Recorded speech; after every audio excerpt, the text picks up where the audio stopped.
again. Welcome to another edition of the Rico Report, brought to you by the Buffalo Fanatics. Salute to everybody you tuned in. It's the offseason, baby. We already know what it is, man. This is one of the worst times to be a football fan because our team isn't playing anymore. So we got to do this whole offseason thing, man. So bear with me because we're back at it again with the fourth edition. This is the fourth year. The fourth year that we are rocking with the POP. And if you guys aren't familiar with the POP is, listen, man. Sean McDermott came through to Buffalo, suited and booted, suited up, and he laid out a plan. And the plan was that y'all brought me in here, and you guys are going to have to trust the process. That's what he's been telling us. He's been telling us to trust the process this whole time. Have we questioned the process? Absolutely. We have definitely questioned the process. Have we been on board with the process? Absolutely. We've also been on board with the process. But at the end of the day, processes change. Processes change. Processes do not remain the same. So in this segment, fourth year running, and I'm actually proud of myself because I created this little process or problem situation. We're about to decipher who is part of the process and who is part of the problem. And today's edition is the quarterback room and the RB room. That's the running back room. Hot topic, right? So before we get into the process or problem, obviously I will talk about the players that are on this team in these departments, in these positions. And at the end of the show, we'll go through them again and find out part of the problem. Do we see something? Is something worth it? And part of the problem. Now, usually the problem is not necessarily because it's a negative, it's a problem. It's just that they're not part of our process. So in order to fix the process, we've got to get rid or move on from the problem, right? Which is not part of our process. So it may be a popular name on this team that, although not an issue, not a bad player, they're just not going to be part of our process. Guess what? You fall into the category of being a problem. So before we get into that, there's a few things that I want to address around the league. And one of them being head coach Eric Bieniemy. Now, head coach Eric Bieniemy, head coach, you got me jumping the gun here. Offensive coordinator, Mr. Bieniemy, finally has got a gig outside of Kansas City. The Washington Commanders interviewed my man, and they brought him on as the offensive coordinator / assistant head coach. Smart move on his end. A lot of people don't like the move. A lot of the black players in the league are like, man, why has it taken so long for this guy to get an opportunity? He's part of a 2-time Super Bowl winning team. What is the deal? Sometimes race is the issue. Straight up, sometimes race is the issue. Some people feel that, you know what I'm saying, the black coach is inferior. They just can't get the job done. Some probably feel that way. In this case, bro, Eric Bieniemy, it goes beyond the skin color at this point. Because someone with his resume, someone with the tutelage he's been getting from Andy Reid would be a shoo-in. Childress, Nagy, a whole bunch of coaches, you know what I'm saying, Peterson have gotten that opportunities. Because of the tree they fall under and the success they've had under Andy Reid. But Eric Bieniemy, for some freaking reason, just can't get over that hump to become head coach. I mean, shoot, 17 opportunities to head coach for a team, and all 17 teams said, nah, we just don't feel like you're the guy for it. Something's up. Something's up. So in order for him to build his name and maybe get away from the tree, the Andy Reid tree, which is odd because most times you want to stay close to that tree so you can branch off and become a head coach somewhere else. But Eric Bieniemy has to go the opposite. He has to get away from Andy Reid so he can, make a name for himself. And that's what's pissing people off.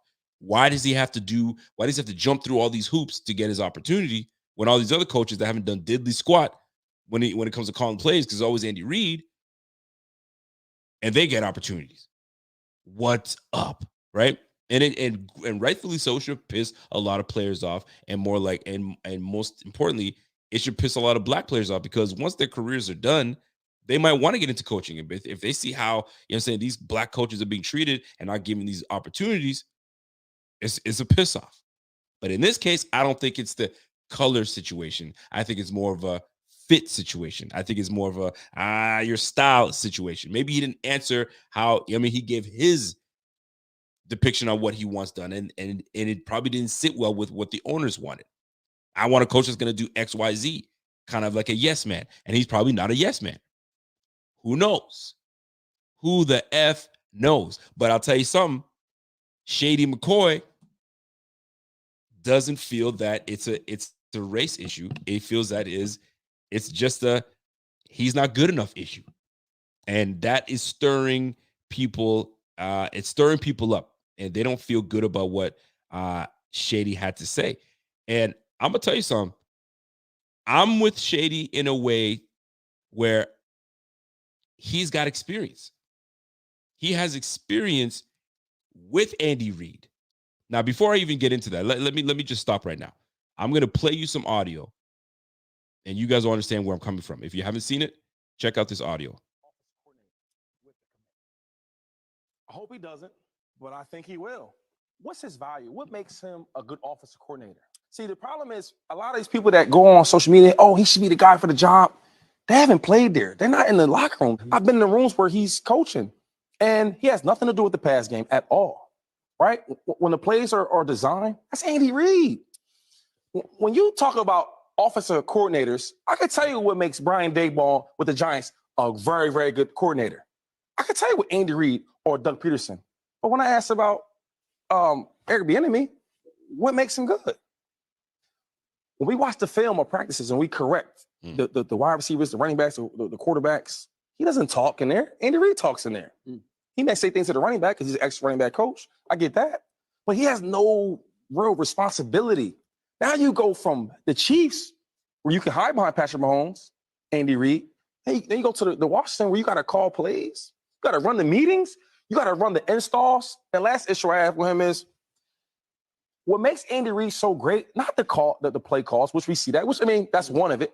But the other thing is like adapting to the players. Who Bieniemy, he's my first practice, I couldn't believe it. He dog coaching, he dog cussing the players. I'm like, and not just the regular players, Kelsey, other players. So it's like, let me just stop it right there. So basically, he said what he needed to say. Now, I'm with Shady. I'm with Shady when he said, listen, man, he got nothing to do with the pass plays and the pass calls. It may be the case. It may be Andy Reid's like, you handle run opportunities, and if you see something you like, let me know, but I'll let you, majority call the plays, or there might be something scripted. Might Andy Reid say, yo, these are the plays I like, you call it how you see fit. Who the heck knows? The point is this. In a way, I'm with Shady because Shady's like, I've been with Andy Reid for years, and I came with the Kansas City Chiefs, and I saw what I need to see. There's an eyeball test. You just know. You're like, he ain't that dude, right? But then you have guys like Jamal Charles. You have guys that Pat Mahomes that are like, no, I vouch for that guy. He's legit. But keep this in mind. Eric Bieniemy's been with the Chiefs since 2013. So these guys came in knowing Andy Reid and Bieniemy. So they're always going to show love. That's loyalty. Shady doesn't have any loyalty to Eric Bieniemy. He's just going to spit it like it is. It may not resonate with a lot of black folk, but he's spitting what he feels is accurate. And he was on the team.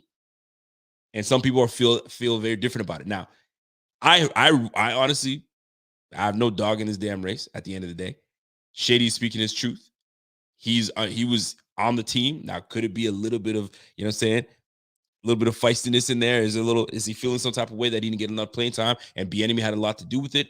Who the heck knows? But the point is, he's in the locker room. He's in the meetings. He saw what he needed to see and he made his comments. So it is what it is. But at the end of the day, here's what comes down to it. Eric Bieniemy had to leave the Kansas City Chiefs to get his opportunity as an offensive coordinator with the damn Commanders, and he's got to prove himself away from Andy Reid. It's a tough situation because if he does well, great. now you're going to get a true opportunity to be a head coach again. If he does poorly, he might be like, yo, you ain't never going to get a head coaching job. So it's like, it's a big risk that he took leaving Kansas City. So he's all in. He's got to go all in. Good thing is he's got some good pieces on the Washington team. They got some good receivers. They had a nice young running back that's nice out there. So they got some good things that can be done with the Commanders. It's about that quarterback, Sam Howell. You know what I'm saying? It's Sam Howell or it's Carson Wentz. Does he rejuvenate Carson Wentz's career? Who the heck knows? We'll soon find out. But anyway, I wanted to get off that. I wanted to get that off my chest when it comes to the Eric Bieniemy thing. Is cool. We'll see how that goes. More news. Derek Carr. There could be some mutual interest with Derek Carr and the New Jersey Jets, the New York Jets. And they feel that, listen, if he comes to the squad, there's some big things that can be done with him on this team. How do you guys feel about that? Is Derek Carr, are you threatened as a Bills fan by Derek Carr? And if you say no, you're bugging, because the Jets were a good damn team that beat us with Zach Wilson. And Zach Wilson, who knows where he's going to be in the next 2 to 3 years, even if he's going to be in this league or not. The point is, they beat us. They had a very good defense. They got an offensive rookie of the year and a defensive rookie of the year. And they're trending upwards. And all they're missing is a quarterback, a competent quarterback. Derek Carr fills that void. The Jets could be a very dangerous freaking team. Carr. Or, like I've said before, they're one quarterback away. I mean, we all knew this, but I said this like, what, months ago? Yo, I think it was like a month ago. They're a freaking quarterback away from really doing it. When it comes to the AFC East, I'm not poo-pooing on Brandon Beane. I'm not poo-pooing on our team, because we now have this 3 straight years that we won the AFC East. We got a lot more under our belt. We got to hold it down. But the Jets are catching up. The Miami Dolphins are catching up. And the New England Patriots are going to catch up, because now they have an actual offensive coordinator in Bill O'Brien. They're going to get their act together. They're going to, I'm hoping that, listen, maybe they draft better this year. Free agency is going to be different. Every team is going to get better. So if we think we can rest on what we've done and we got no more work to do, boy, do we have things coming our way. And this is why we do things called the problem or process. Or are you part of the process, or are you part of the problem? My guy, Don Handsome, is ready to go. He's screaming at me, let's go, baby. And my man, Brian Byers, I see you, Brian. Byron says, yo, Bills blew their opportunity, he says. The Bills blew their opportunity the last 2 years. The other teams are only getting better while we're approaching cap hell. Listen, man. Like I just said, man, there's about to be, there's already parity in the league. There's already some good parity in the league. It's not top heavy, right? And the AFC East just got even tougher. I don't think we're just gonna blow the doors off, to the AFC East again. I think we're about to feel the wrath of the Jets and the Dolphins. So we're gonna have to, handle our business the way we're supposed to. Handle our business the way we're supposed to. Now, we've got things to get into. I wanted to get into a few other things, but I want to get in and out of the process or problem, and we're gonna get right to it right this second. So, folks, let's head to the quarterback room.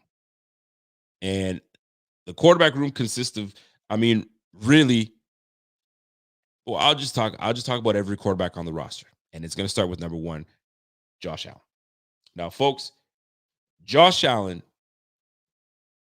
statistically had a very similar year he had last year, right?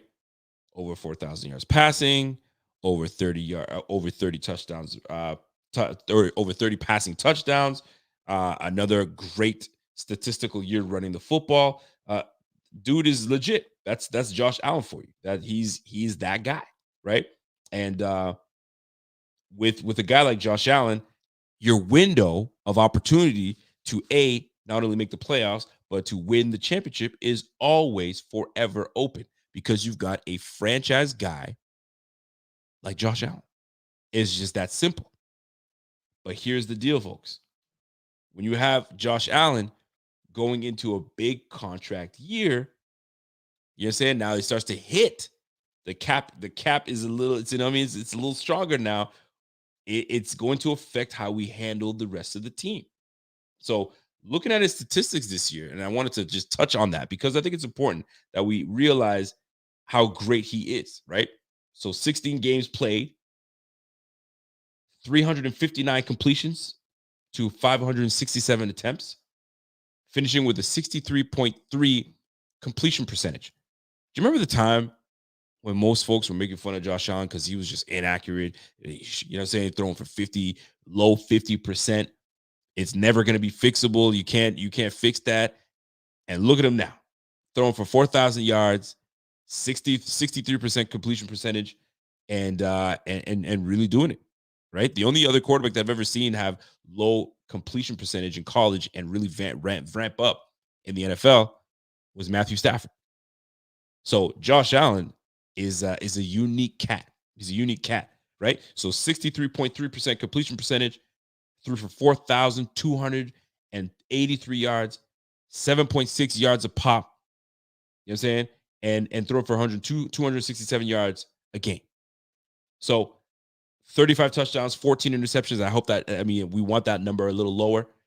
Took 33 sacks this year and finished with a 96.6 rating. That is our quarterback, Josh Allen. When I look at his upcoming contract, though, and how it's going to affect us, right now, he was playing under a very manageable salary, right? His cap hit just this past year was only $16 million. So we were able to kind of move things around and pay this guy and pay that guy and so on and so forth. But now shit's about to hit. Shit is about to hit. Because right now, Josh Allen going into year 2023 at age 27, his cap hit is going to be $39 million, $39.7 million. Now, our GM is going to have to move things around and do this and move that. I'm going to tell you something, man. It's going to be different. It's going to be different this year. So someone's going to have to do some financial gymnastics to move around and do what he's got to do to really go on and get this thing popping. So that being said, understand that Brandon Beane is going to have his hands full. Where is he going to decide to yank, cut from here, enhance here, reshape this? He's going to be almost like a potter. He's going to have to moving things around. He's going to have to fix things up to make sure that we are still competitive and still trying to stay atop the AFC East. Because you got a Robert Saleh, that's a good young head coach coming through. You have obviously a Bill Belichick that is an OG, triple OG, is never going to stop. That's what he does. And then obviously we got the young buck in Miami, McDaniels, that's got this team rolling. So the AFC East, it ain't going to be a cakewalk. These boys are coming for that number one spot, and they smell blood. They smell blood because guess what? We lost to the Jets. We lost to the Dolphins. And obviously, we took care of business against the New England Patriots. But nonetheless, they smell blood. They feel like, you know what? We're not even fully 100% ready to roll yet. And we got our number. We got to win under these guys. So they gotta come see us. You saying? So Brandon Beane better come with it. Brandon Beane, come with it. Shout out to my guy Jeff King. What up, Jeff? Coming through with a super chat. I appreciate you. And I always do. And I'm hoping that you're recovering quite well. And my man Jeff King came through and says, you know what? Act like you know, Rico. I know. What Bo don't know, touch and go. Touch them go. Uh-oh. Chang. Here come the hot chef. Here come the hot steppers. Good to see you, my guy. Listen, good to see you. By the way, care package received. You got the wife blubbering boo-hoo-hoo. You already know what it is. We're gonna catch up. But shout out to my guy Jeff King coming with that. Hot stepper was good. Listen, my man Don Handsome, trust me and believe me, we're gonna chat it up, bro. We're gonna chat it up. All right. Keep that energy. We're gonna chat it up for sure. Because I know I got your message. We're gonna definitely get to it. All right. So Dolphins are gonna be coming with it. And so are the Jets, and so Bill Belichick and the New England Patriots. So we gotta get our shit together. So we've got to keep our foot on the necks and continue to be as competitive as possible. So when you have a guy like Josh Allen with a $39 million hit, it's going to hurt. Will they restructure? Potentially. Kick the money down the road, but with a guy like Josh Allen, you can kick it down the road. You can kick it all the way down the road. That boy is a lifer. The plan is for him to stay on this team and win us a couple chips. You know what I'm saying? And retire a Buffalo Bill. That's what we want. So to me, is Josh Allen a big part of this process? I mean, that's a big hell yeah. That's a big hell yeah. Now, it's not all, you know what I'm saying, all great. It's amazing because there comes a time where what are the expectations for a guy like Josh Allen, right? A guy that consistently is going to put you 4,000 yards, consistently is going to put the team on his back.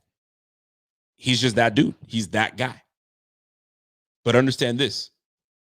Understand this.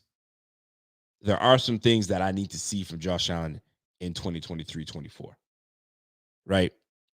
I want to be able to see you give your guys, and I know you talked about it last year. You wanted to see that improve in your game. I didn't really see too much of it, right? Two things I want to see Josh Allen get better at, and that is giving his players the opportunity to get under the ball, right? Giving your players the opportunity to make a play when they have the ball instead of putting them in position, you know what I'm saying, to like catch it on the sideline and go down, right? The Sammy Watkins type of thing, right? We want to give them some yak. We want to give them some rack. So put them in these opportunities to allow them, you know what I'm saying, take the burden off of you having to make a play all the time, put the ball in their hands and let them do work. I'd love to see more of that from Josh Allen. What more are my expectations? I know he's going to go through it, but he's really got to take care of that football. And that comes down to fumbling. Even though we didn't lose a whole lot, that comes down to fumbling. That comes down to the interception, the bonehead decision-making and interceptions. I know he feels it, but that part of that game is going to have to improve. It's going to have to come down. We can't keep giving the ball away. You're keeping these bum-ass teams, you know what I'm saying, in contention when we should be putting these teams away. But when we turn the ball over, that's exactly what happens. You keep these teams in the game. We just can't have that. So expectations for Josh Allen is to obviously keep us always in the loop, keep us always top of the league. He's as competitive as it can be. And right now, he's got to be motivated. You got Pat Mahomes that's got 2 Super Bowls now. Pat Mahomes has 2 Super Bowls. Joe Burrow was just in a Super Bowl last year. So I know you don't want to compare yourself to your peers, but your peers are, you know what I'm saying, the ones that are directly in competition with you have showed out. They've gone to the Super Bowl. They've won 2. So this is where Josh is, you know what I'm saying, going to what? He's 27 years of age. He's right in the prime of his career. This is where he's got to galvanize these guys and do work. And that just doesn't talk about the players. That talks about your offensive coordinator and Mr. Ken Dorsey. Y'all gotta come together and be on the same page where you're thinking what he's thinking what you're thinking, and you guys are seamless. None of this elementary play calls. You know what I'm saying? This is big boy football. You're gonna have to find ways to tap into Josh. If Josh has more potential and you need to tap into more out of this guy in terms of putting the ball in the air and doing the right decision, then that's what you got to do. Challenge him. This elementary play calling you be doing can't happen no more. So part of the problem or part of the process? Y'all already know what it is, but we talk about that right after. Now let's get to Case Keenum. Case freaking Keenum. Now, before we get to Case Keenum, you guys have to understand. I don't know if you guys have looked at the free agent quarterbacks that are out there right now, and it's not great. I'm gonna tell you right now, it's not great for the money that we have to try and get ourselves a quarterback. It isn't great, and I'm gonna show you guys the top free agent quarterbacks this year. And this is where it correlates with a guy like Case Keenum. Are we comfortable enough to bring back Case Keenum? Do we like Case Keenum? Is he the guy that we want backing up Josh Allen? Did you prefer Mitch Trubisky backing up Josh Allen? Or did you like the Case Keenum, the guy that's got the experience, that's been in the league, that's had success in this game? Which is it that you prefer? right? Because right now, when you look at the quarterbacks that are in contention to sign with another team, Derek Carr, we're obviously not going to get Derek Carr. He wants to start. Tom Brady, retired. Baker Mayfield, who knows what's going on with Baker Mayfield? I doubt that he wants to be a backup. He's probably going to go somewhere and try to get, go back to LA and try to compete with Matthew Stafford to get that spot. Who knows how that's going to play out? Maybe they bring him back. Sam Darnold, he's probably looking for starter money somewhere. Jimmy Garoppolo, he's definitely going to look for starters. So we need some depth. We need someone that's a great backup. Do we keep Case Keenum? Case Keenum is a free agent. Where right now, the only quarterback on the roster is Josh Allen. You need a backup. So do we bring Case Keenum back? Is he part of the process? Do we allow him to come back? Or do we say, you know what? I'd rather draft a quarterback. I'd rather draft a quarterback late rounds and have him sit behind Josh Allen and learn the ropes. Or are we not ready to draft a quarterback yet?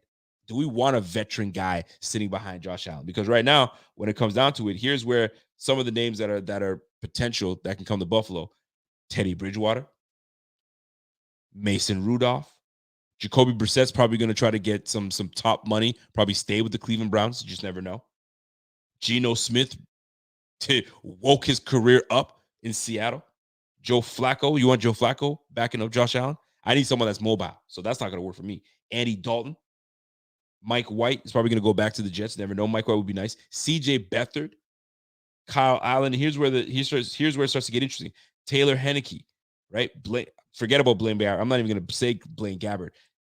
Then you got Nick Mullins. This could be an opportunity. Drew Lock and Josh Johnson.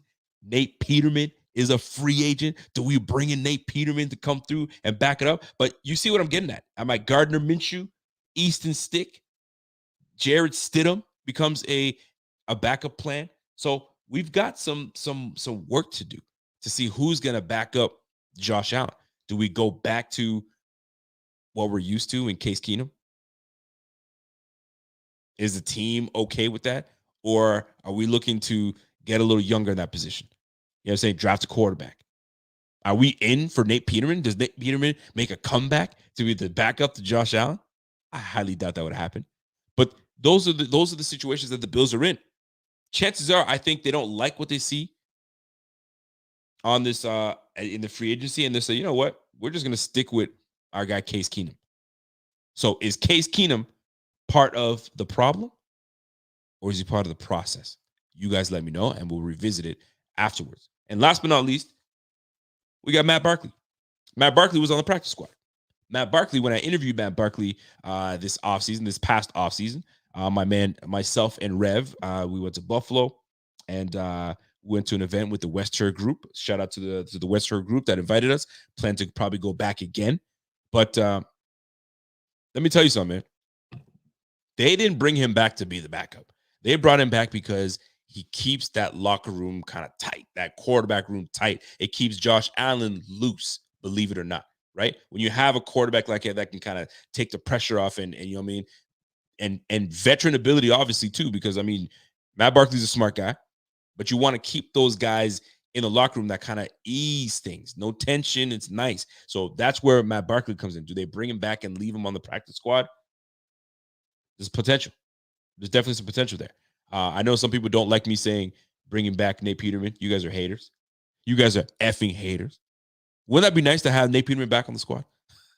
You guys do not like that. You're like, yo, stop it. Just stop that mess, Rico. You better stop that shit. All right, I got you. But the choice is up to you guys. What do you guys like? Do we want Case Keenum back as that backup? I didn't see anything that stops him from saying, yeah, why not? He doesn't turn me off. You know what I'm saying? So if Case Keenum's the guy, let's bring him back. At least we keep that quarterback group together. You know what I'm saying? Them come back together and working together and making it work. We'll see how that plays out, right? We'll come back and revisit that. So quarterback room, Barkley, Allen, and obviously Case Keenum. That was your quarterback room for the year. Case Keenum is a free agent. Will they bring him back on another 1-year deal? Maybe it's a 2-year deal. Who knows how that plays out? We'll soon find out. So that is a quarterback room. That means it's a simple one. We made it very simple. And I think we'll find out what the deal is with them. Now, let's go to the running back room, folks. The running back room.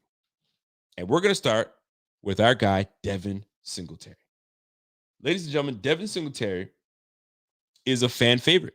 A lot of people like Brandon. A lot of people like Devin. A lot of people like Devin. A lot of people feel that he's reliable. I do. Dependable. Gets the job done. And didn't have a bad year. Devin Singletary, 16 games played, had 177 attempts,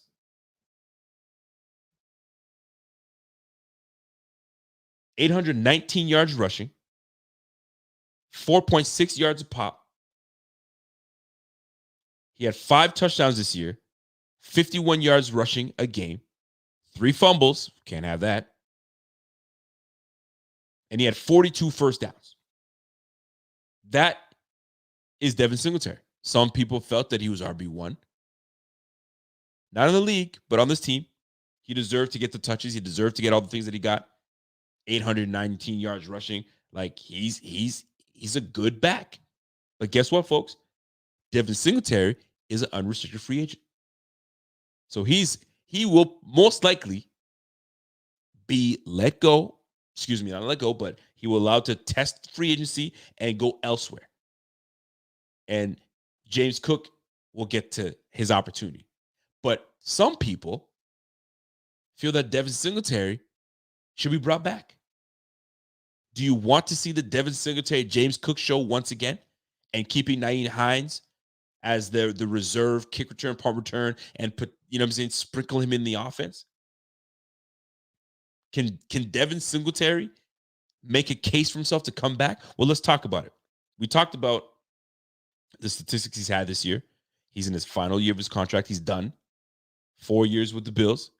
You got to give him credit. He did well. Came in with Frank Gore. It was a Frank Gore show. And Devin Singletary, the drafting of Devin Singletary pushed LaShawn McCoy out. And then he's been the guy since. Ish.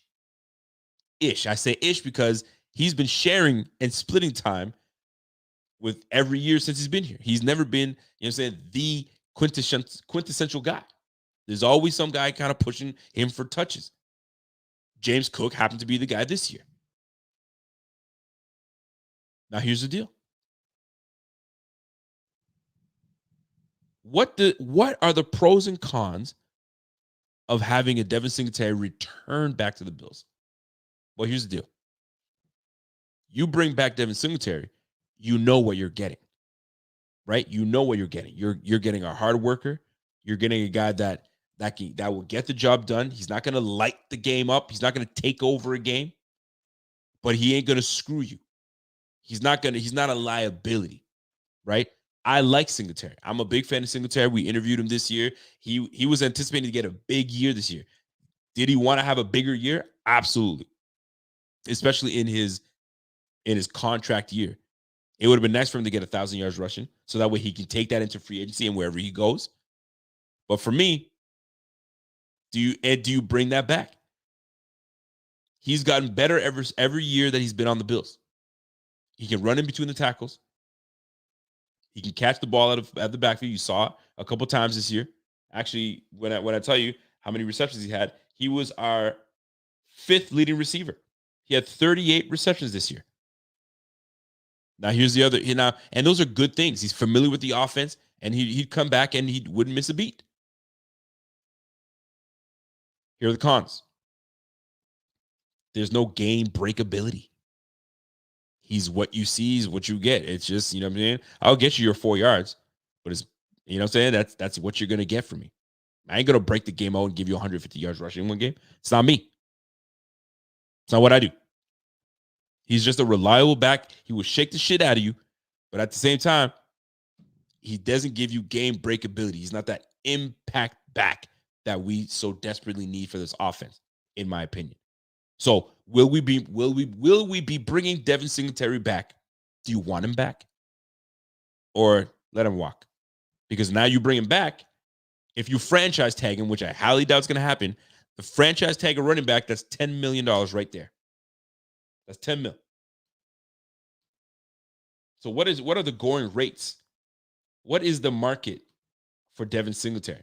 Some might say, okay, well, what do you think he's going to get on the street? What's the market value for Devin Singletary? Let me tell you what the market value for Devin Singletary.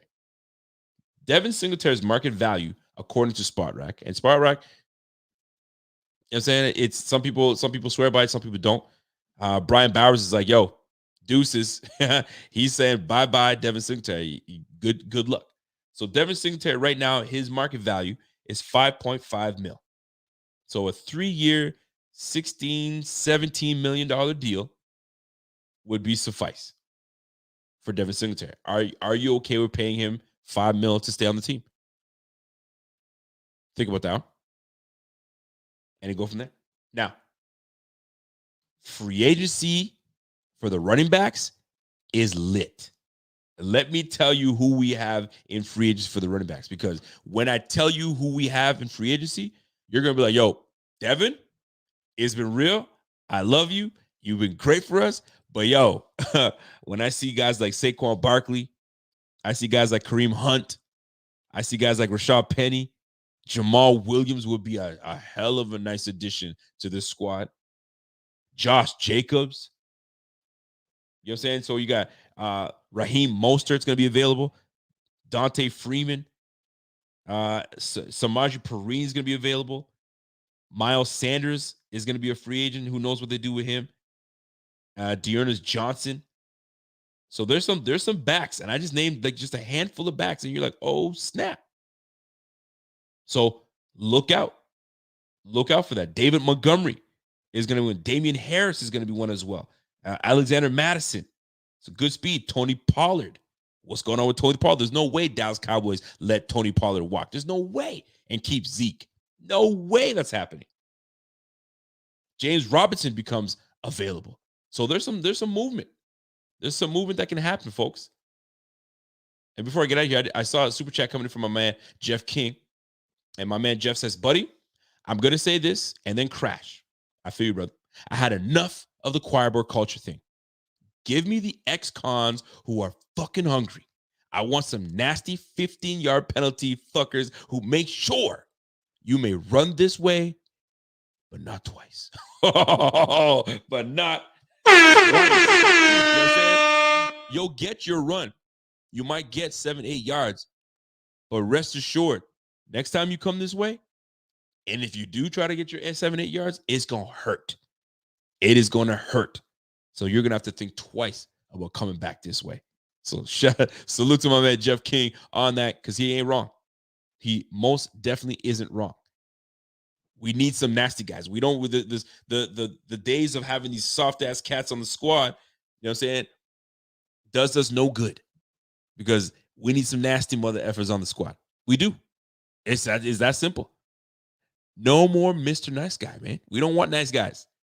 And some people might say, but we do have some nasty players on our team. Do we, though? And I've had this conversation multiple times with y'all. We've got like maybe 2 or 3 guys on the squad. That's it. We need more than that. You look at the 49ers, man. They got some dogs everywhere. You go to the Ravens, they got some dogs everywhere. You know what I'm saying? We need some nasty dogs. And I'm hoping that we figure that out. And we figure that out quickly. Because the draft is some time away.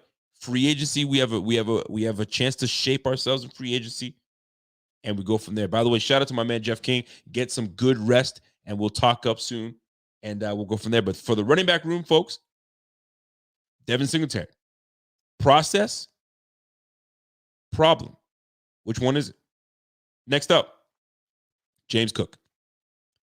I'm going to admit to you guys right now, you guys already know it. I was not a fan of James Cook drafted to the Bills. Why? Because I was enamored. I picked a guy, I fell in love with him, and that was Breece Hall. Breece Hall was the running back that I wanted. Breece Hall was shaping out to be the rookie of the year. He was the bright spot for the New York Jets. And the poor guy tore his knee up. So back to James Cook. Not impressed with James Cook. I wasn't. You guys have heard me. I've been vocal about it. And it's not that I hated him. I just felt there was nothing that stood out to me that was like, wow. He didn't wow me. And a lot of you guys were telling me, dude, you don't know what you're talking about. Just chill out. He's nice. Believe me, just wait. Y'all kept on telling me, just wait and you'll see. I waited. I waited some more. And I waited. And I finally was able to see, okay, now I see some things that I like about him. I had to really decipher to see his game, right? Obviously, we have a coordinator that just, for some reason, was just not ready to get James Cook involved in the game. But once I started to really see, you know what I'm saying, how he ran and notice his style of run, then I was like, okay, now I understand it, because I need to know what kind of back this guy's was. I mean, in college, it's college football. I mean, I was listening to Derrick Henry. They're like, hey man, how do you compare the SEC to the NFL? He's like, you can't compare. You can't compare the two. It's night and day. So watching a running back kill it in college, it's great because you want to see it happen in the NFL. And sometimes it correlates and sometimes it doesn't.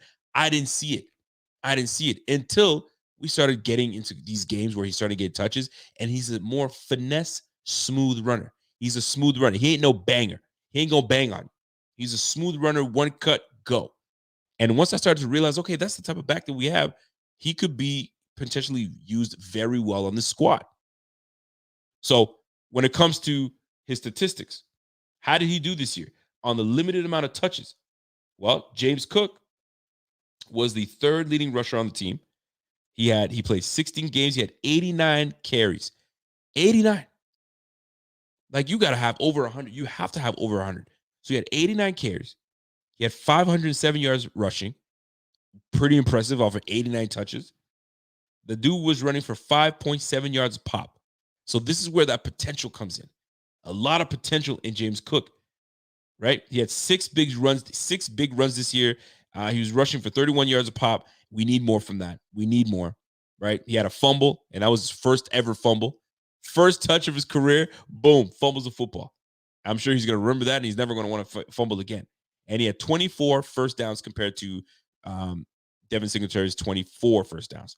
And obviously, he had 2 rushing touchdowns. So James Cook has the ability to really be that lead back for us this year. But what do I need to see from James? What are my expectations from James? Well, first things first, here's the deal. James Cook and his brother Dalvin Cook are 2 different people, right? In terms of how they're built. You know what I'm saying? They look alike. Obviously, they're brothers, but they're built different. They're built different. James Cook is 5'11", good size, good height, 190 pounds. You put on 5 to 10 pounds of muscle this offseason, you could be a very big problem for the league. Because that allows you to run through these arm tackles, run through the, in the trenches, get you through it. We know you can catch the football out of the backfield. We know that. That's what you do. And we also know that you're elusive and you've got the speed. So you put on that 5 to 10 pounds of muscle this offseason, the same kind of program that Devin Singletary went through, chiseled up and looked good. You put on 5 to 10 pounds, man, and you still maintain that speed, because you will, fam. James Cook could be the lead back that we desperately have wanted since LaShawn McCoy. LaShawn McCoy was our last dynamic back, our game-changing impact back that we've had on the team. You get James Cook in the gym in this offseason. You get him with 5 to 10 pounds on that, fam. We could have a problem. My man Don Hansen says, yo, Rico, we old Buffalo, though, man. We're one of the oldest teams. We need to get younger. I think we're averaging 27 years of age on the Bills roster. We're averaging 27. So we're middle of the pack when it comes to how old we are as a team. I remember looking this up a couple weeks back. That's why I know. So we average about 27. The average age is 27 on the squad, and we're middle of the pack when it comes to being between the oldest and the youngest. Are there some pieces that we could upgrade and get a little younger? Absolutely. But for the most part, you need that veteran, experience on a squad, and you need those young bucks. You don't want to get too young now. Too young, you know what I'm saying? You got a lot of inexperience on the field. You want a nice balance, and I think the Bills have a great balance. So James Cook, pros and cons, right? The pros to me, great hands, can catch out of the backfield, one cut hitter, and he has game-breaking speed. He can take it the distance. My problem is if he doesn't get going and they wrap him up, just pull a little arm, he's going down. I've seen it countless times. So he puts on a little weight, a little weight in the legs, a little weight in the back. You know what I'm saying? A little weight up top here. We can see a very different back, and I like this. And to me, that screams process. But do you guys feel he's part of the process? Do you feel that we need more? Is he good enough? Is he the lead back that we need and we don't need to add anything else? Or are we sitting here saying, hey, fam, he can keep that role. I like him in that role, catching the football, but we need a bruiser back. He can be the complement, and instead of him being the lead guy.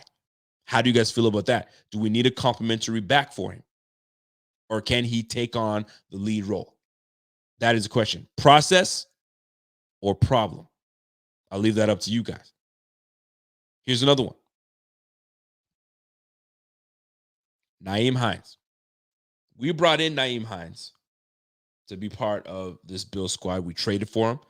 And I'm looking at Nyheim's contract, and I want to make sure that I get this right. Nyheim Hines' contract is not a cheap one. It's definitely not a cheap one.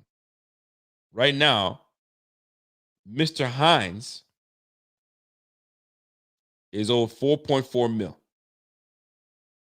That's his cap hit. His cap hit was 4.7 mil, if I got that right. Did I get that right? 4.7 mil. So he's not cheap. So when you have a guy that's going into his last contract, his last year of his contract, let me just make sure that I'm not speaking out of turn here. That's right. So you have him going. He's got 2 more years on this deal. He's got a cap hit of 4.4. And then next year, he's got a cap hit of 5.4. So we're on the hook for Nyheim Hines for the next couple of years. We got to use that brother. We got to use that brother. We can't just let him waste away on the sideline. We use his speed, his experience, his ability to catch out of the backfield. Like, you've seen all those things. And he's a good size. He's a 5'8", 5'9", 200 pounds. Right? That's Barry Sanders' size. Barry Sanders, I remember, he's 5'8", 203. That's a good size, man. Tree trunks for legs. So we've got to be able to use this player. This guy is too good for us not to utilize his strengths. So will it be the Nyheim Hines, James Cook show? Now, what do I expect from Nyheim Hines? Well, Nyheim, kick and run return. That's gonna be your niche. That's your spot. You shined this year. You did some good things for us. But it's about time that we break you out and use you like you should be. Right? Catching the ball out of the backfield, splitting time with James Cook, if that's the case. We'll have 2 finesse type of backs on the squad. Is that good enough? Nyheim Hines. Ladies and gentlemen, is he part of the process or is he part of the problem? Well, guess what? We got him for another couple years, so he's going to be sticking on this team for a bit. But what I want to ask you guys is, do you like the James Cook, Nyheim Hines combination? Is that what you guys like? Is that what you guys want to see going forward with Josh Allen kind of dishing it out and having these 2 boys run the rock? Or are you looking for a bruiser back? We'll get into that. Right? So that's James Cook. Then you had Nyheim Hines. And then tailed out by Duke Johnson, which was brought in to be the Nyheim Hines type of player, James Cook type of player. We had 3 guys on the squad that were pretty much shared the same skill set. And this is where I have beef with Brandon Beane. Nyheim Hines, Duke Johnson, and James Cook are all pretty much the same player. Speed backs, catch out of the backfield, you know what I'm saying? And we had all 3 of them on the freaking team.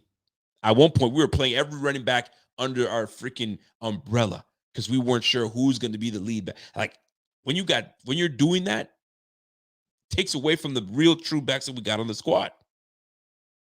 So we had Nyheim Hines for a little bit. But now Duke Johnson comes in. To me, do you bring Duke Johnson back to be a depth body? Or, good riddance. It was great to have you. Or is Reggie Gilliam, which is my next guy, Are we loving what we're doing with Reggie Gilliam? Because I'm going to tell you right now, I love Reggie Gilliam. Reggie Gilliam is that dude. I'm a big fan of Reggie Gilliam. Reggie, my guy Reggie, didn't have himself a bad year. I'm just going to click up my man Reggie here. Reggie this year, running the football, he didn't run the football once, actually, this year.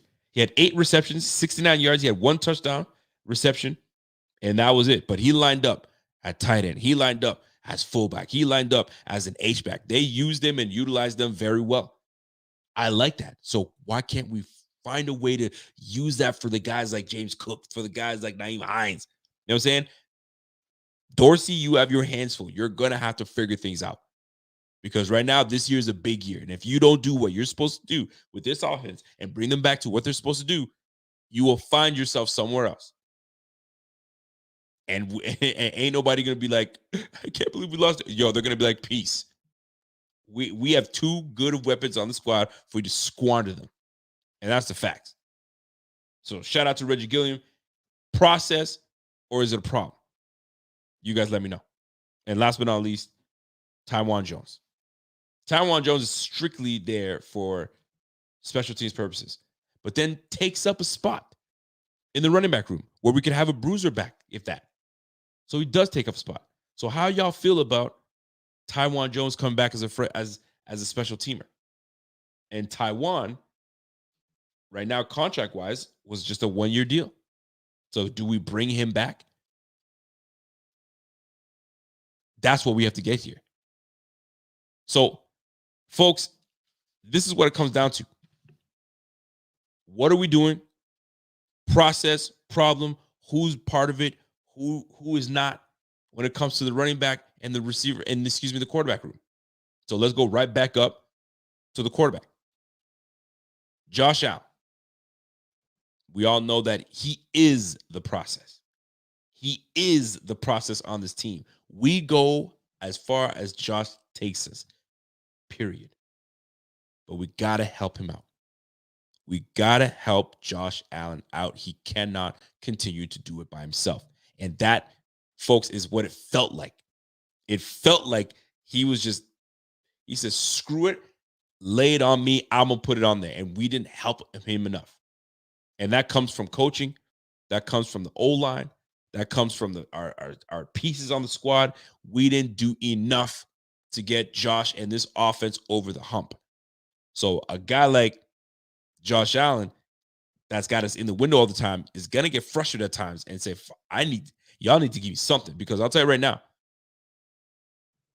something triggered me a couple weeks back, and not even, I think maybe a few days back, where Trayvon Diggs, which is Stephon Diggs' brother, retweeted pretty much a jersey swap of Stephon Diggs in a Dallas Cowboys uniform. First of all, throw up. Gross. That's number one. Number two, for a split second, I was like, I would hate to lose a guy like Stephon Diggs. Because that would actually hurt me. I'd actually be hurt. I'd be hurt. I'd be like, yo, that's the one thing that's got this team going, moving, like that's got this thing buzzing. Because you remove a Stephon Diggs on this offense. I love Josh Allen, but Josh Allen is going to be tough. John Brown ain't the same player. Cole Beasley ain't the same player. It's just what it is. So when you see a guy like Stephon Diggs in another uniform, I was ready to fight somebody. I was like, no, we can't have that. I need this guy sticking around for a while. Now, clearly he ain't going nowhere, at least for the next couple of years. But when I saw that jersey swap, I was like, ooh, my heart kind of hurt a little bit. I was like, yo, if we were ever to lose, you know what I'm saying, Stephon Diggs, this offense changes completely. It changes completely.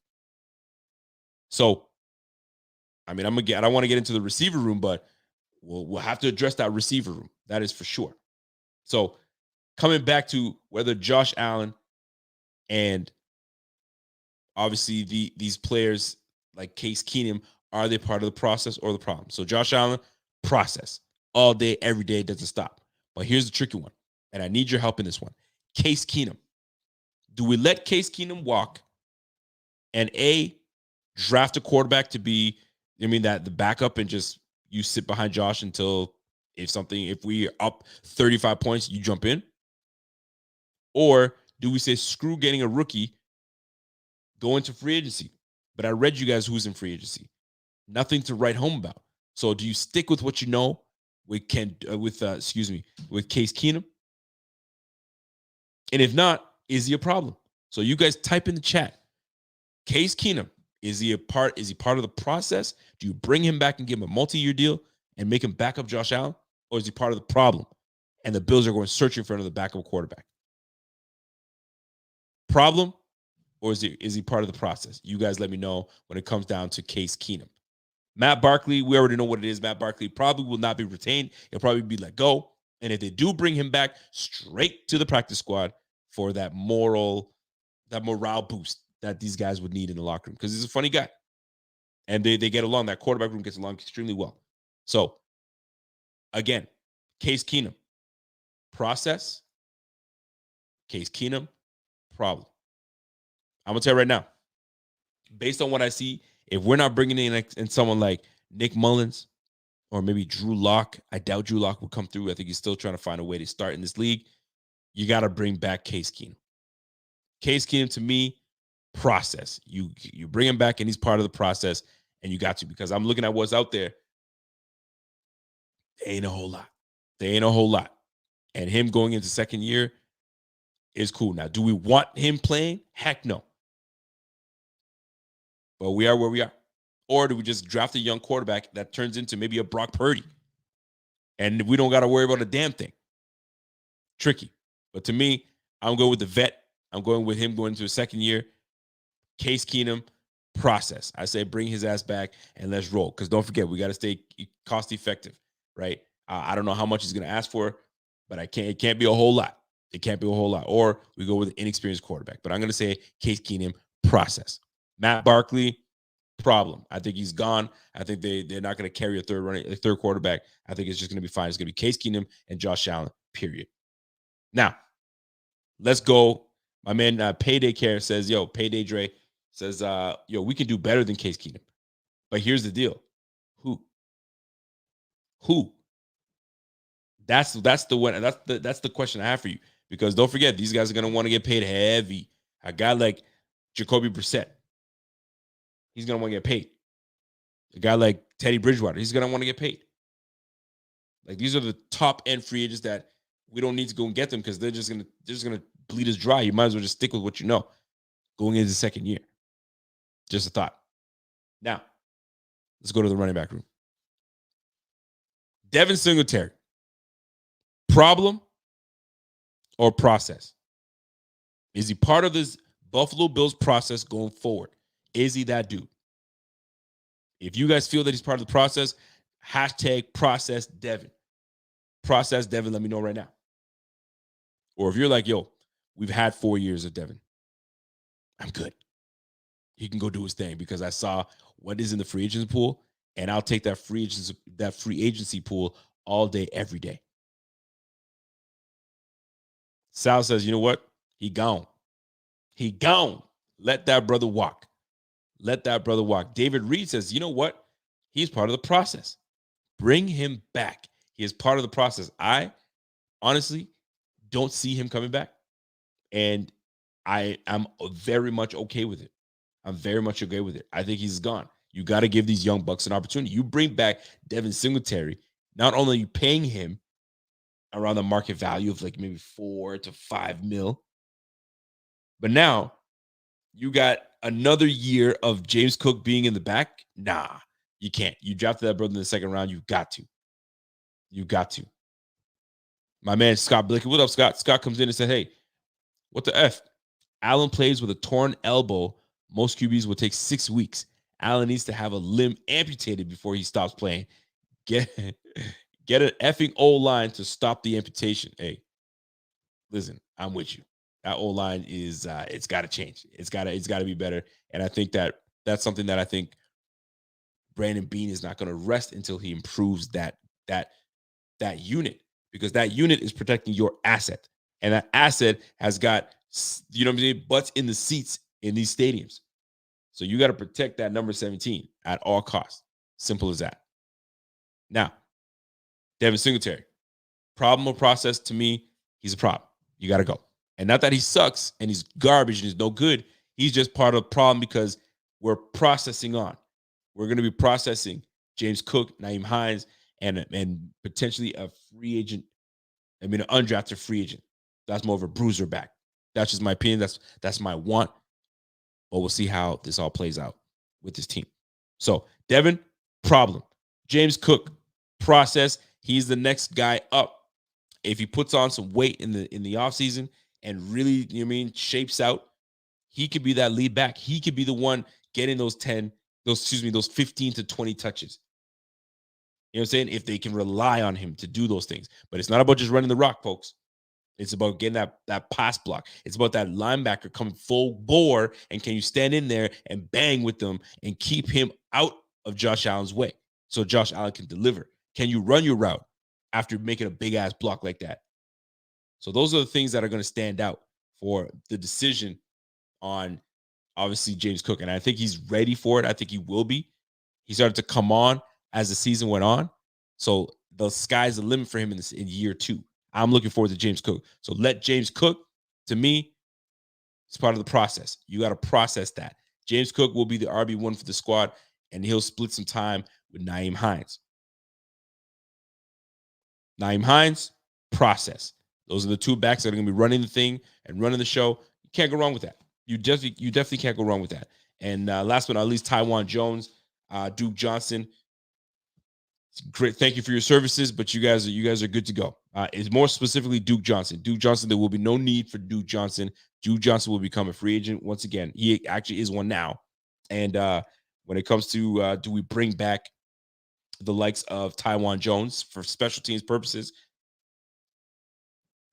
I mean, special teams is important, but we got so many dogs on this team. Do you need to take up another running back spot for him to be a special teamer?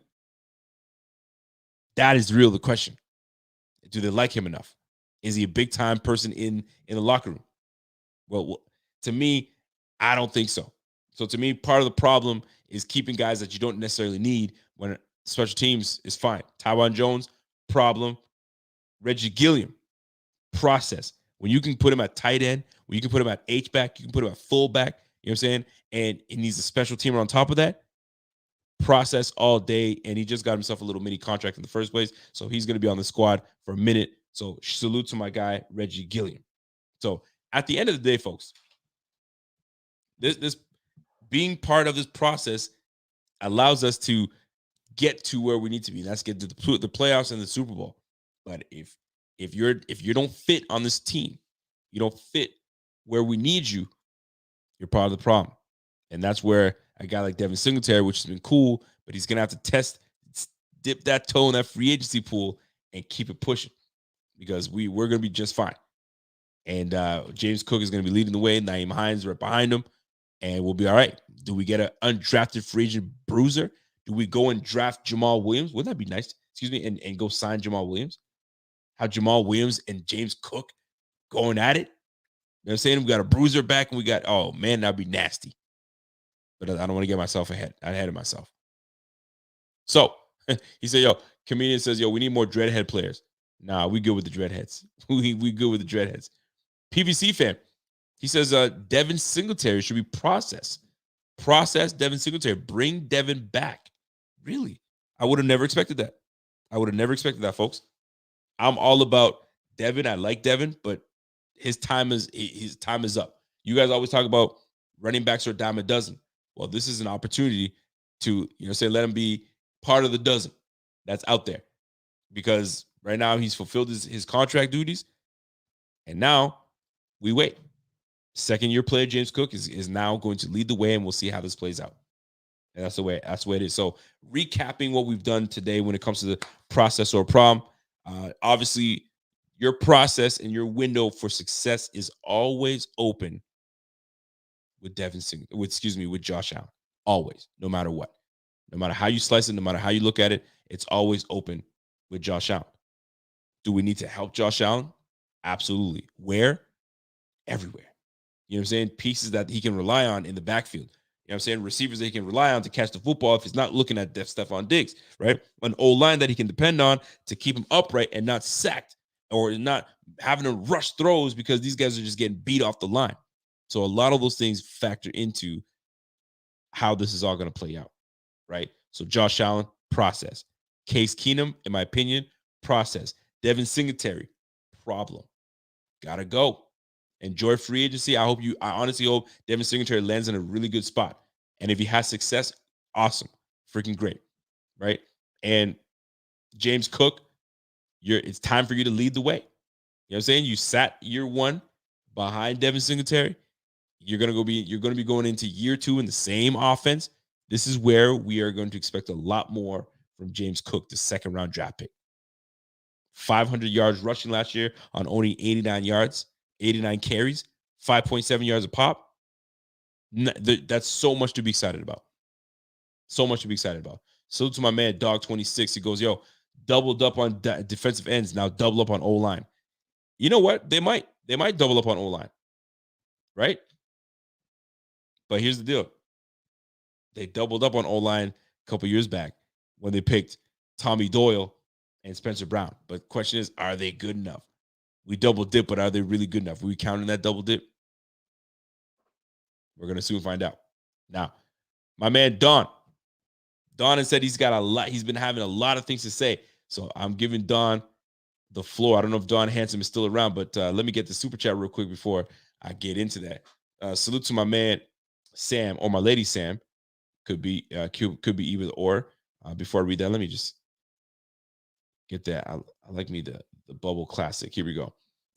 Sam comes in and says, yo, Rico, thanks for all that you do. It's my birthday today, and knowing you're around, saying it with your chest has gotten me through some tough times. Wow, that's dope.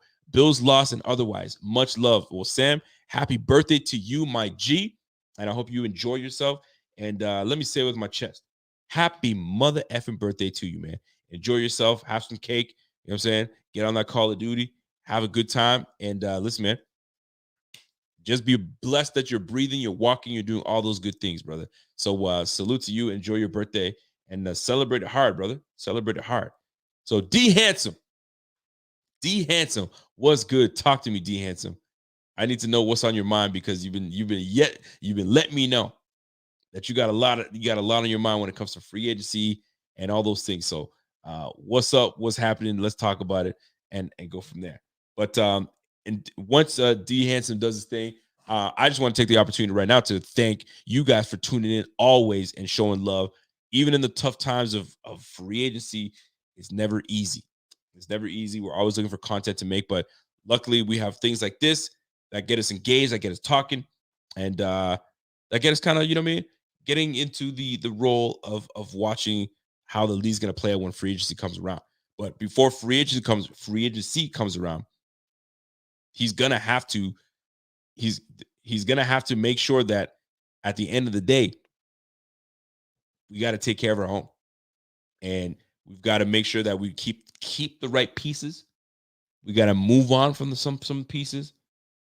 And on top of that, once we do that, we can then attack free agency appropriately. And I feel like we're going to do that. So let me get the link ready for my man D Handsome.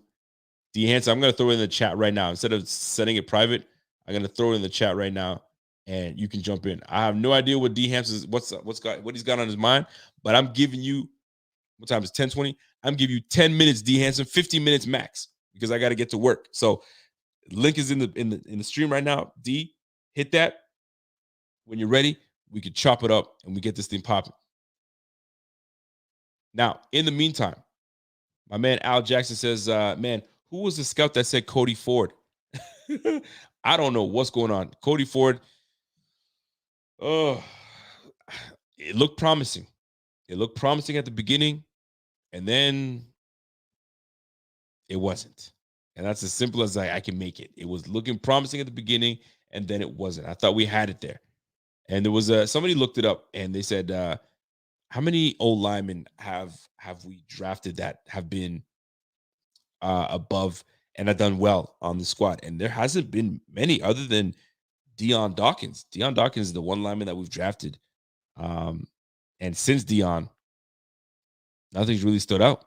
So we got to make sure that Brandon Beane hits that hard with free agency. Free agency is close, folks. Next month. Free agency is next month, man. So we're about to see some big splashes. Brandon B says he ain't gonna have splash on this team, but he also said that last year. So I call cap. He's gonna do something. He's gonna move some things around, restructure, and then shoot, you never know. He might bring in Jalen Ramsey. Jalen Ramsey might come through, and then boom, we got something. So who knows, man? We'll see how that plays out. So my man D Handsome is ready. Give me a thumbs up, D Handsome. Turn the volume down in the background if it's on. That way there's no echoing. And you give me the thumbs up when you're ready to go, brother. I'm waiting for D to let me have it, and then and we should be straight. You good, bro? All right. So let me bring on my man D Hanson. Let me just get my backdrop ready and make sure that we straight. And we can chop it up for like 10, 15 minutes before I got to dip. So let me set it up for my guy. And let's roll. So my guy D Hanson coming on and talking big ish. D, what's happening, bro? What's good? Hey, what's up, man? Can you hear me? Everything good? I can hear you just fine. It's perfect, bro. What is on your mind? Awesome. I know you have a lot to say. Bro, so the last two games that we watched at the end of the season, I saw Josh being super cocky. I mean, like way too cocky. And his style of play, I love his hero ball. But when he was kind of, he was walking away from the boys, kind of cocky, like, screw this, I'm bigger than this, like in a way where it was like he was too good for the situation. Really? Is that what you felt? Yeah, and it kind of rubbed me the wrong way. And I think a lot of other fans that, at least in my area, thought the same thing. I don't know. But that's the feeling I got in the last 2 games. Hold on, let me bring it back. So you felt that in what game? You say the playoff game, or yeah, in the playoff games. I want to say it was the last Miami game and the Cincinnati game. Specifically where he started the fight. And that's how okay, so you felt like, well, when he walked away, and then when Roger Southwood and those boys, so you felt like I'm too good. He wasn't there for the boys. Like, get your ass over there, man. You were part of that problem. Like, why your boys fighting your problems and you're looking like a diva walking away? Like, I don't know, kind of looked like a bitch move to me. Oh, this is an interesting take. I'm a wholeheartedly disagree with your ass. Number one, man, I love Josh. Don't get me wrong, man. Like, I know you do, fan. but I'm gonna call your ass out. Oh, it better not be that way. Please believe it better not be that way. Because if I see that in the next season, like, I'm going to say, hey, like, look. And even I was saying in earlier weeks, like, I think I saw him and Diggs having a problem. And I said this to Bowers, like, yo, is there a problem? Do we see a problem like brewing in the team that we don't know about? And I think it was at one of the Miami games, or it could have been that Jets game, actually, where we got beat. Right. And I just the way the locker room was, the vibe was just, it was off. It didn't seem right after that game. Everything after that was like we were struggling to win. I'm with you. People don't deal with, like, listen, we went from winning games, like we looked damn near unstoppable. Right? Oh yeah. And then we lost some games. So it'll rattle some people. It'll rattle some people. You lost Von Miller hurt. Yeah, so like some people get hurt, it'll rattle some people. Mm-hmm. And when you take an L, you got to gather yourself and get going. Now, let me address some of the things you said. So, because I got to get this straight. So, you felt that he was getting a little cocky the last couple of games because it looked like to you that he felt like he's too good for this moment right now. Right. Just started a fight. Absolutely. You're absolutely wrong, D. Hanson. Dude, I'm 100% still on that. If I see it, like, you better walk in next time and just throw those balls. Get in there, man. You smoking, talk about, listen, Josh Allen is the quarterback. He ain't gonna get in a fight where he gets, pushed around and all of a sudden he falls and he falls on his pinky and he can't throw no more. Whatever. I'm just making some shit up. That's why you have goons to take care of your shit. So we need more of them. A lot more of them. Whether he starts the shit or not, his boys are right there. Now he walks with his huddles to get it going. Now, does Josh have a little bit of arrogance to him? Yes. Yeah.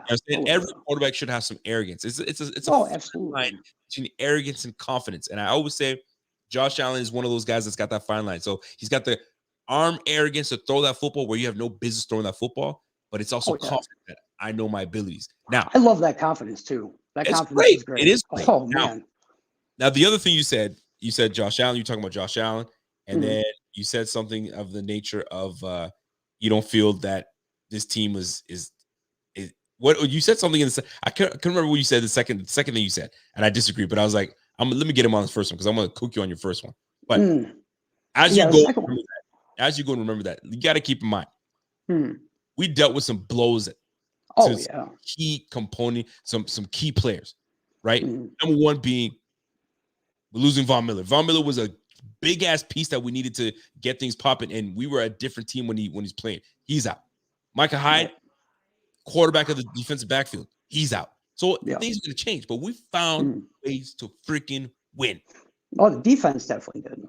At the end of the day, it just didn't fall for us. It didn't fall for us. You know what I'm saying? But Scott Blakely says you have a point.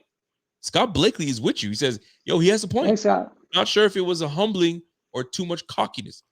Well, I don't know. And he carried it on his shoulder, like in a way like I haven't seen yet from him. And I'm not sure if it's something that I enjoy or if it's something that, I want to see him doing more of. I didn't like it. It was it left a sour taste in my mouth.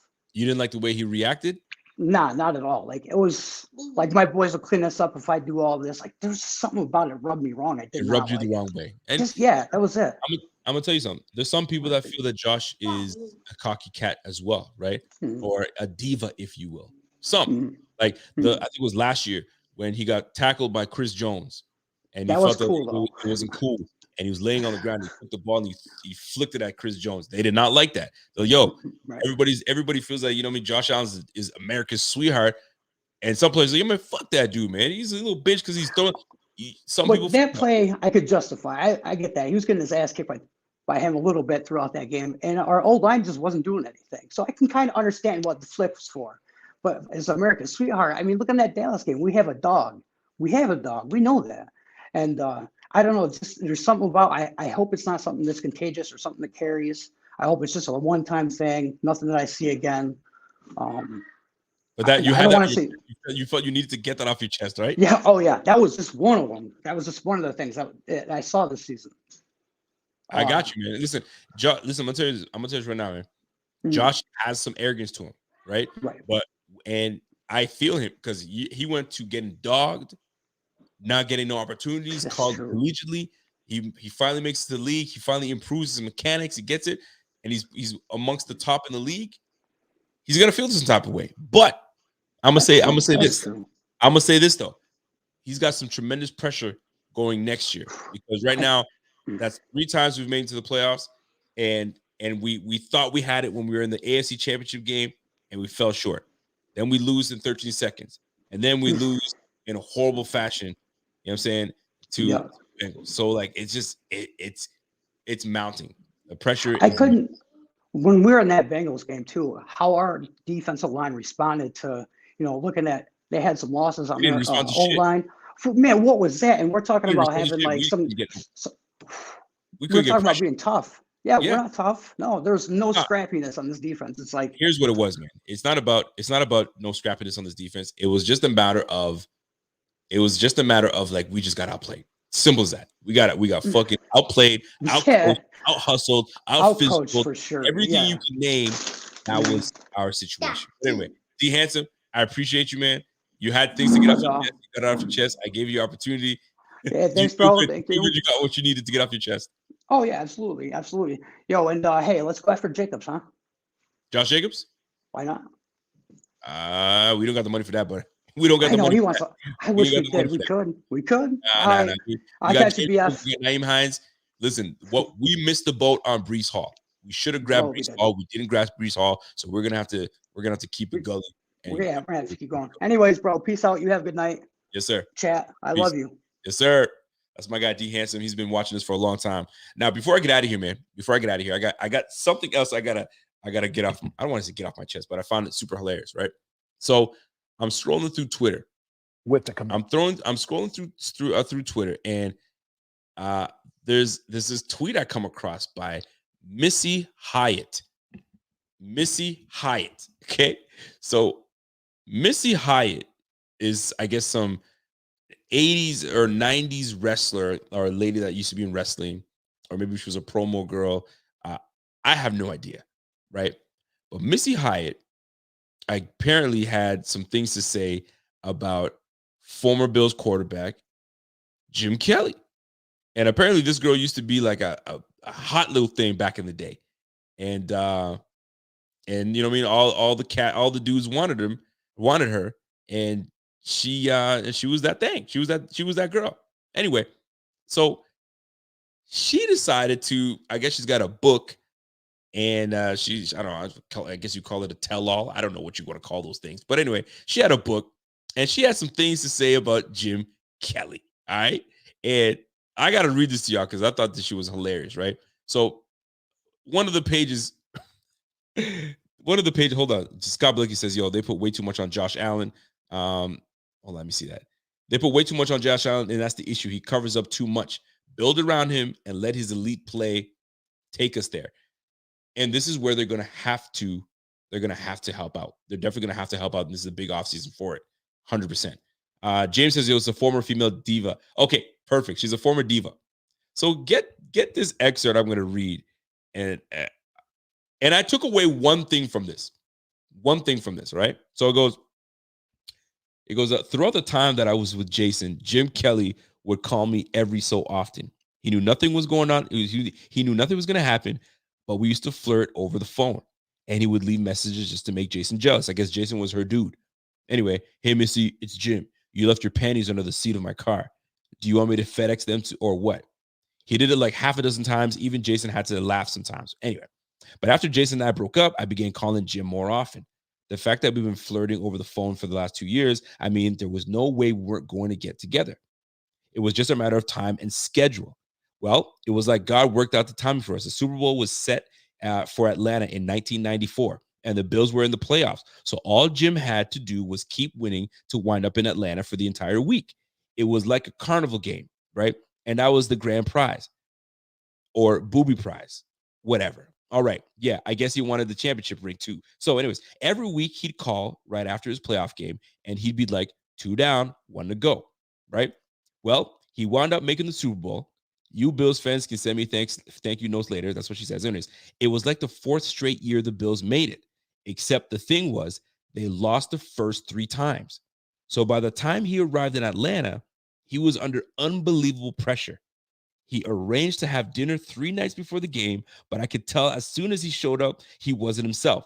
It was like the lights were on inside, but no one was home.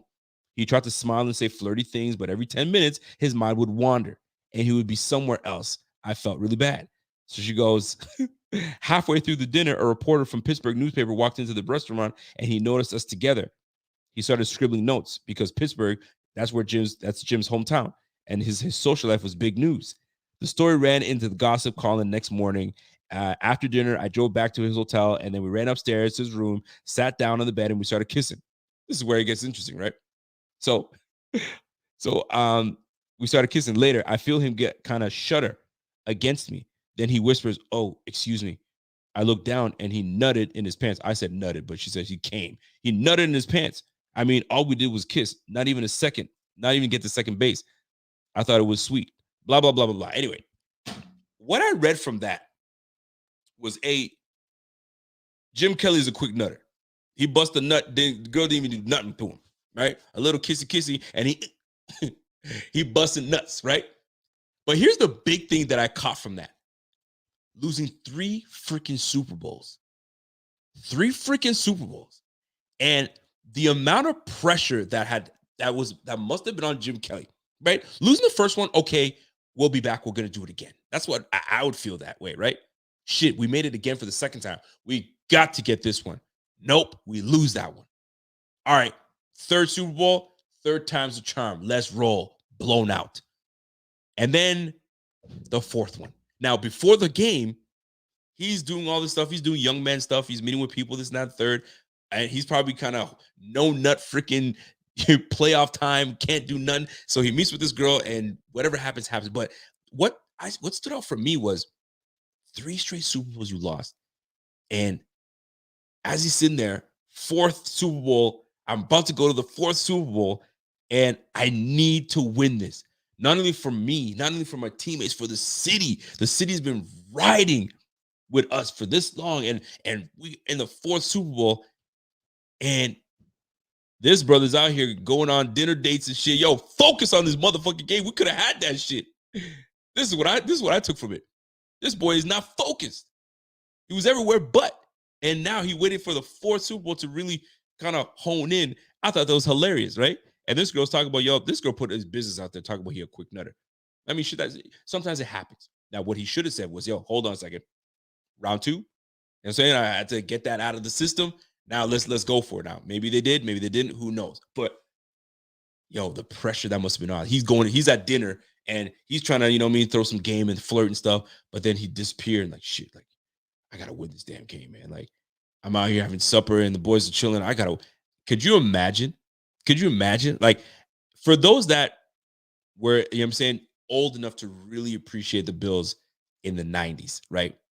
And I mean, I was a young buck in the 90s, right? So like, I didn't really appreciate it like some of you older cats or some of you veteran guys that are watching right now, right? Were y'all like, after the first one, all right, second one, all right, third one, were you guys like, all right, Jim, enough. All right, Levy, we got to get this one. Thurman, we got to get this one. As a Bills fan, weren't you guys kind of like, guys, honestly, man, like I can't believe, I'd love to know, because if Jim Kelly is feeling the insurmountable pressure, you know what I'm saying? Because that's a lot of pressure. That's a lot of pressure, man. Not once, not twice, not 3, 4 times. On the 4th one, before you even play that game, you got to be wondering like, yo, I gotta be perfect. I got to do everything I got to do. And you fall short. Oh my gosh, man. It's incredible. It's craziness. It's crazy. It's like, now, whether this is true, and I gotta preface this, whether this is true or not, it's funny. It is funny. The fact that you blasted him for doing that. But nonetheless, forget about the girl. Forget about the you know what I'm saying? All that nonsense. You're going to the 4th Super Bowl. Like, you got to be like, yo, I got to win this one. Like, forget about the girl. The girl and the story is irrelevant, because that's not what stood out to me. It's like, you're going into your 4th game. You've been there 4 straight times. You got to be in your mind, we got this. Was it an overconfidence? Were the Bills just overconfident, or were they just rattled? We made it this far, but we're just rattled because at this game, we can't. And it goes to tell you how difficult it is to even make it to 1 Super Bowl, let alone 4. Look at right now. It's craziness. I just wish we had 1. We got 1. You know what I'm saying? That way the pressure's off. Now the pressure's right back onto Josh Allen. The pressure's right back on the Josh Allen, because now you've got 3 straight playoff runs where we get booted out and not make the Super Bowl, right? At one point, we got to do what we need to do to get to that point. What's missing? That's the true question. What is missing for this team? Is it coaching? Is it somewhere amongst the coaching staff that one addition changes everything? Is it a player? Are we missing that left guard that's going to change the whole thing? Are we the return of Von Miller? Does that change everything up? The return of Micah Hyde? The return of Trey White back to 100% shape? Is that the missing piece? Man, well, we'll soon find out this offseason. And it starts with free agency. So what will Bean do? What will McDermott do? Who will we let go? Who will we keep? There's a whole lot of things that we got to figure out. There's a whole lot of things, man. But we'll find out soon enough. And we'll be right back on it, where we're just gung-ho for these Bills. Right now, we're chilling. But we'll be right back, just thirsty for Bills news and what we're doing and who we're signing. We're going to overhype some people. We're going to underhype people. But for the most part, we're going to overhype people. I'm this year going to be conscious enough to not overhype shit, because I'm going to be as extremely on top of of Brandon Beane and what he does. You know what I'm saying? If he brings in some guy like, yo, why'd you bring that guy in? If he comes in and drafts a running back, why did you draft the running back this year when you had him last year? I mean, there's a whole bunch of things that I'm just not going to let just fly. I'm going to question everything. I'm going to be on. This year is big. This is a big offseason. We got to win it. But anyway, that's my time, folks. I hope you guys enjoyed it. I hope you guys enjoyed the show. We got the next session coming up. It's going to be the receiver and tight end room. I might just do the receivers on its own, a short show, and then go to the tight end room and the O-line. who knows how we're going to make it happen. But at one point, we got to do it. We got to go through this whole roster before free agency hits so we know who, what, where, when, how this is going to happen, and then we'll go from there. So, folks, enjoy the rest of your evening. It's your boy Rico. Enjoy yourself. We'll catch you guys again next week. Maybe we see each other Friday. Right now, we're cutting the shows down a little bit. And then me and my man Zeba might try to come through and try to put things out. Shout out to my guy Rev. Rev's going to be taking time away from the crew. He's going to start up his own thing and focus on the food truck. Salute to my guy Rev. So it's going to be me, Zeba, Pierre holding it down, baby. So until next time, folks, enjoy yourself. It's your boy Rico.